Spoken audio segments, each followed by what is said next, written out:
Hello and welcome back to my channel. I'm Chris Jane. So I'm still participating in the Black BookTube reading challenge. And what I'm talking about today is what I'm reading right now. So a few months ago, I was looking for a book that would capture kind of the energy of the Gilded Age, that show on HBO, because I'm obsessed with Peggy and I'm obsessed with her family and I'm obsessed with that show. And I can't wait. I think the new season comes out this fall, or maybe toward the end of this year.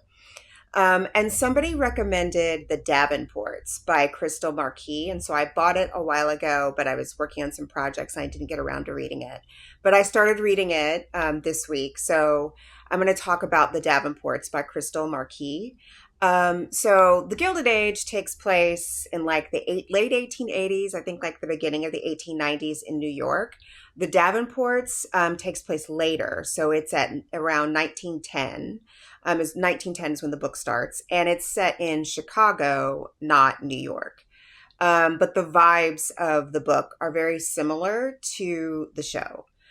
Just because it still has a little bit of that Victorian kind of Gilded Age vibe. It has that America post Civil War and kind of what's going on socially kind of vibe. And like I said, it's set in Chicago, and it follows four young Black women.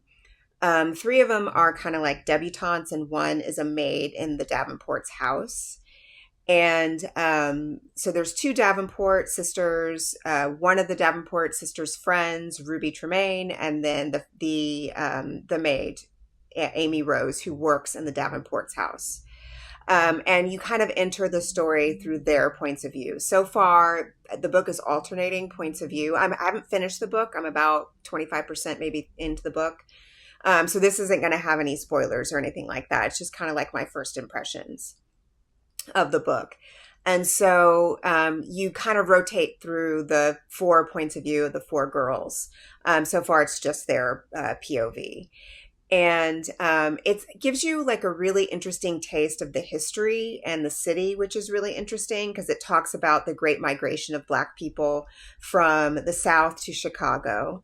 And that even kind of mirrors my family. I never lived in Chicago, but my family, both my mom and my dad's family, both of them were originally from Mississippi.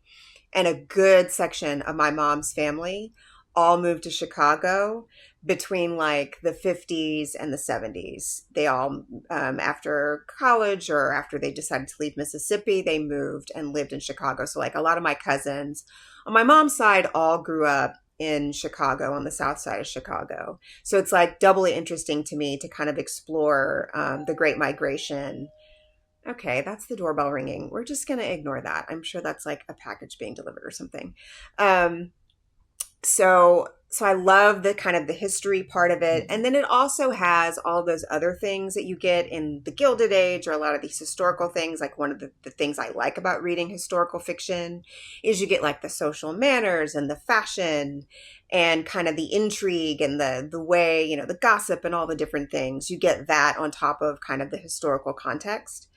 And as you know, I've talked about this in some of my other videos. I read romance and I write romance. I'm very romance centered, but this is not really a romance.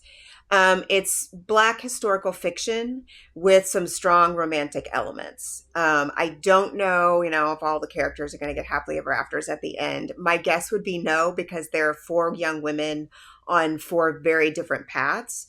Even the two that are sisters and in the same family, like one is trying to be the good daughter who's going to marry well and whatever, and another is sort of the rebel.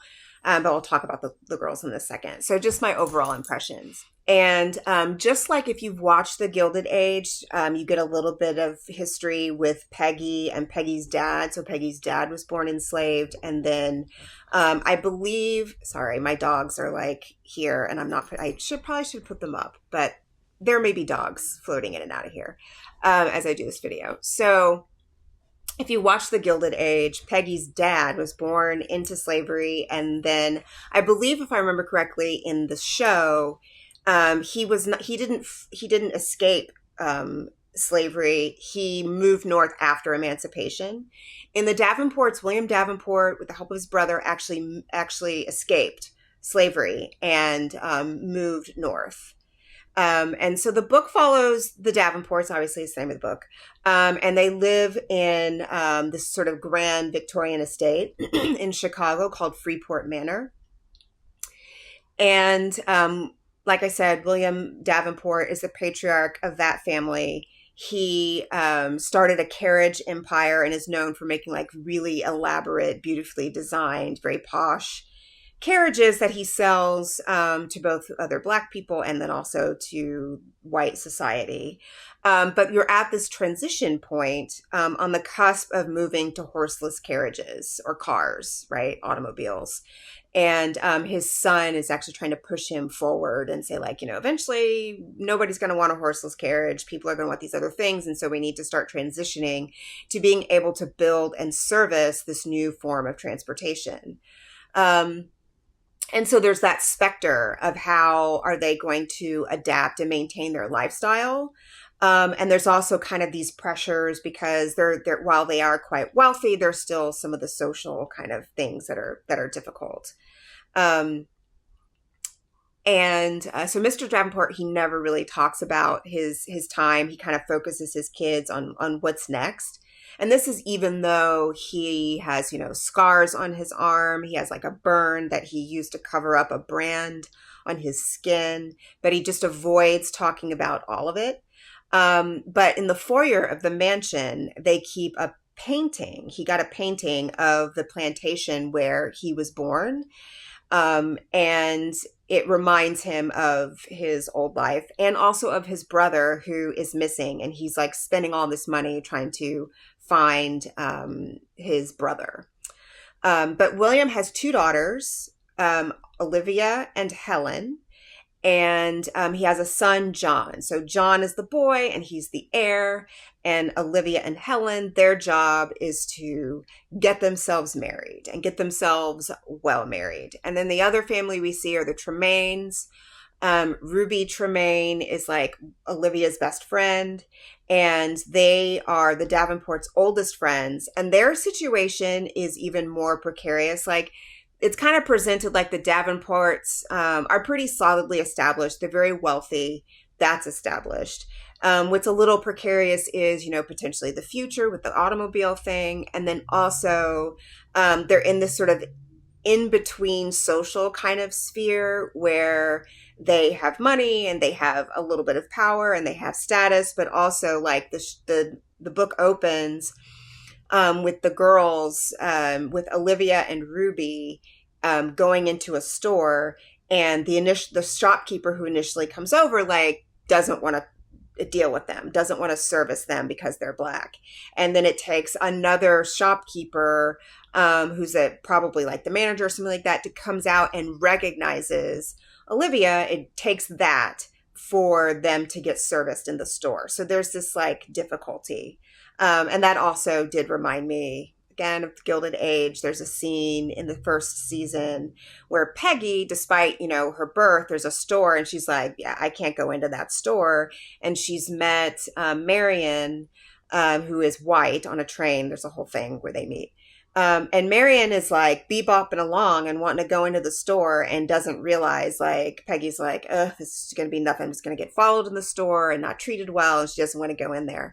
So it's kind of like mirroring a little bit that sort of social vibe of this sort of in-between status of these people who in theory have the money to be in the form of high society. But because they're Black, there's just these roadblocks that they have. So it's that intersection of race and class that the book explores, just like Gilded Age explores. So Mr. Tremaine, so that's Ruby's dad, and friends with the Davenports, he is running to be Chicago's first Black mayor. And the difficulty is he's used the family fortune to fund his political campaign. If only they had, evil oligarchs and billionaires to fund his campaign. Kidding, of course. But so he's funding it himself. And so it's implied that if he doesn't win, he's not going to have any political influence and it's going to be a problem and the family's going to be broke because like Mrs. Tremaine is selling off jewelry. Ruby is really upset. The daughter is really upset by this because she sees her friends going shopping and all of these things, and she can't afford to do that anymore because now the father has redirected everything to his political campaign and his political ambitions.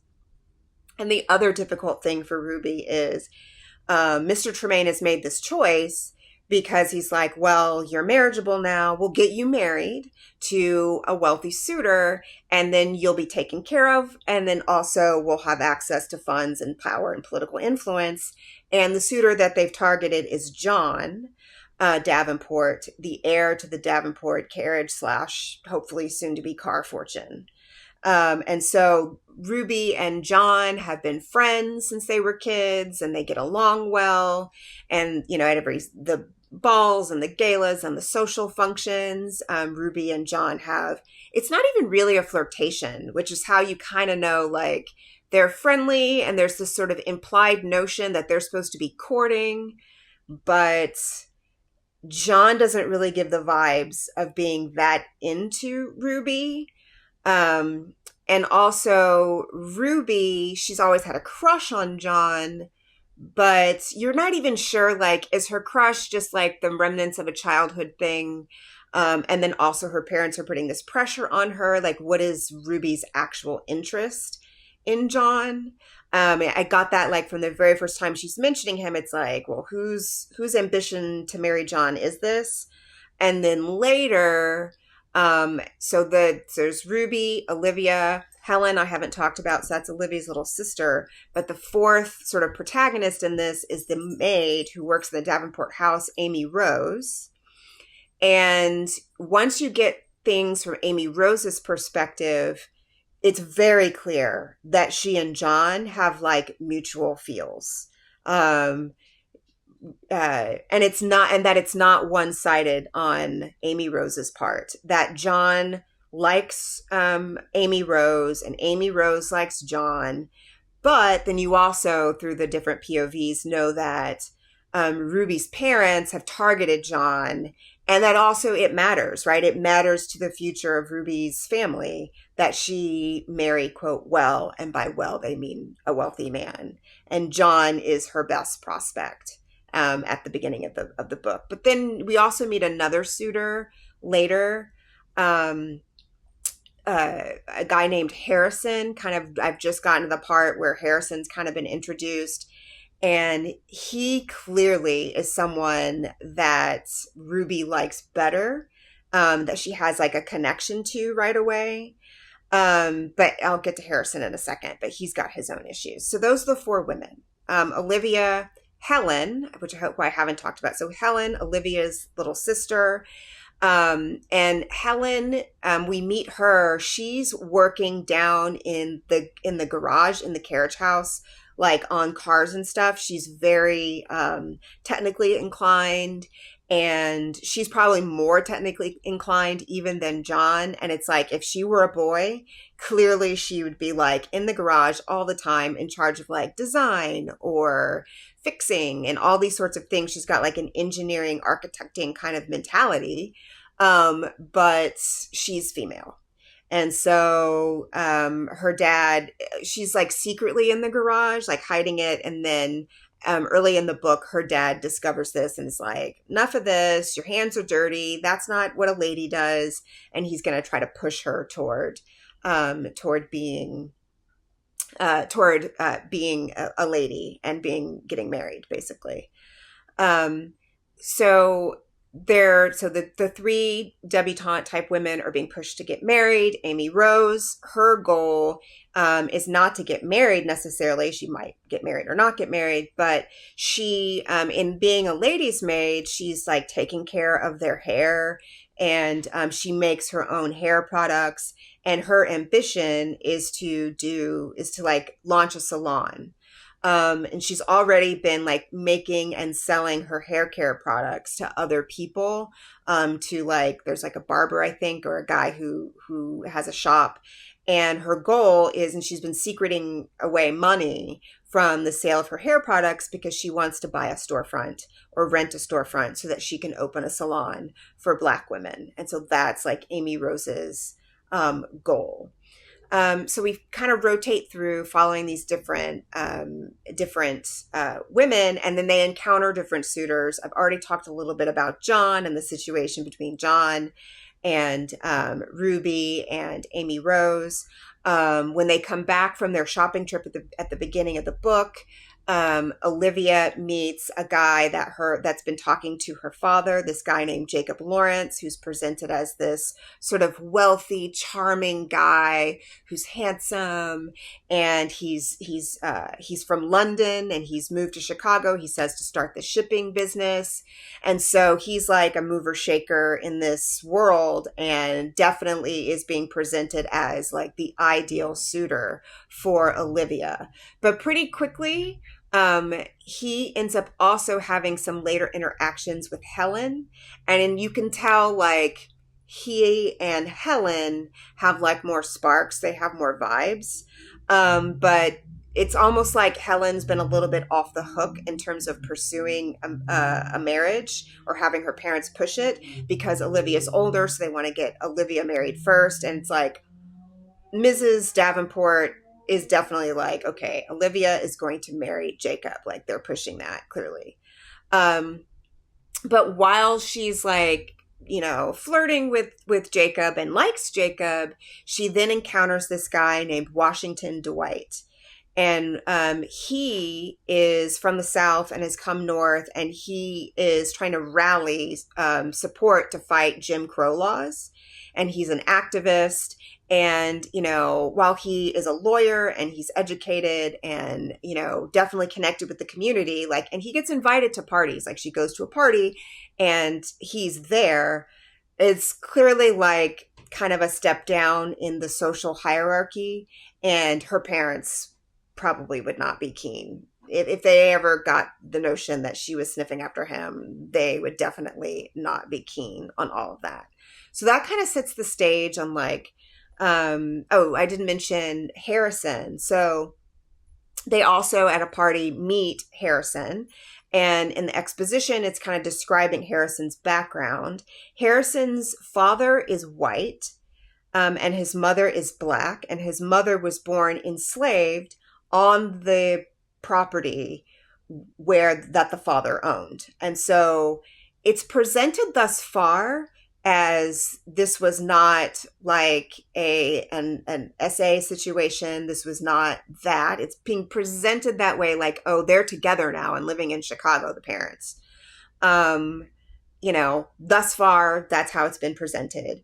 But what's also been presented is that kind of doesn't matter, because his existence and his presence and the fact that he's biracial and in their social sphere is still a reminder of kind of most of the time how those relationships came to be and came about. And so people are very uncomfortable. It's presented that people are uncomfortable around Harrison. They don't necessarily, it's like he's socially acceptable, but a reminder of something that Black society does not want to acknowledge. And it's kind of echoing even Mr. Davenport, how he's like, we're leaving this in the past. I don't want to talk about my past. The kids know that his brother helped him and that his brother is missing, but they just don't talk about it. So it's like a sort of thing, they want to put themselves in the world where they have some wealth and they're beginning to have some social status, and they're sort of reinforcing a social hierarchy that allows them to feel like they're in charge of their destiny. And that gets all wrapped up in the same way, kind of mirroring the same way that operates in white society, which is all of these rules and this strict social hierarchy that they're replicating. And that's, very much something you see in a lot of literature, even today, right? You see this sort of like the bougie Black families who are doing the Jack and Jill thing and doing all the thing and kind of creating their own Black society because they're not necessarily fully welcome in the white version of society and that power dynamic. but in doing so, they cart over a lot of those same class dynamics and elitism. And so that's kind of thus far like really at play. And I feel like in terms of the amount of the story that we've read so far, that is shown primarily through exploring Amy Rose and her experience and her ambitions. So it's a super interesting story. I like that we're getting a little bit of the friction of tradition versus progress and individual ambition versus collective action and the support of civil rights. But you also get like balls and parties and some fashion and some glitzy aspects of their lives. That's super fun. So it's a really interesting book. I've been enjoying it so far. And when I finish the book, I will come back with a full review. But for now, let me know in the comments. Like, first of all, do you love Gilded Age? And do you have other recommendations for books set at the last turn of the century that have that kind of that vibe, where you're kind of mixing things up with Black characters in a different social milieu than sometimes you get in a lot of historical fiction? Let me know below. Hit like and subscribe, and I will catch you in my next video.